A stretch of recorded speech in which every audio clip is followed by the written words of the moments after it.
Teacher versus back bencher. Sir আজকে আমার একটা প্রশ্ন আছে। কি রে, তোর মনে আবার প্রশ্ন জাগে? তো বল দেখি তোর মনের প্রশ্নটা। স্যার আমি যে কাজটা করিনি তার জন্য কি আমি শাস্তি পাবো?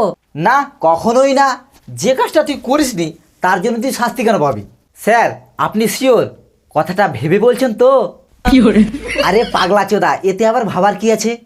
স্যার আসলে যে হোমওয়ার্কগুলো আপনি কালকে দিয়েছিলেন সেগুলো আমি করে আসেনি। আশা করি যে কাজগুলো আমি করিনি তার জন্য আমি কোনো শাস্তি পাবো না। আচ্ছা ঠিক আছে ঠিক আছে, আজকে কারো হোমওয়ার্ক দিতে হবে না। ওই বিক্রম তুই বল। হ্যাঁ স্যার বলুন। একটা দেয়াল তৈরি করতে 20 জনের 10 দিন লেগেছে, সেই দেয়ালটা তৈরি করতে 40 জন লোকের কতদিন লাগবে? ধুর বাড়া, আপনি সবসময় ভুলভাল প্রশ্ন করেন। ভুলভাল প্রশ্ন মানে? যে দেয়াল একবার তৈরি করা হয়ে গেছে সে দেয়াল আবার তৈরি করবে কেন?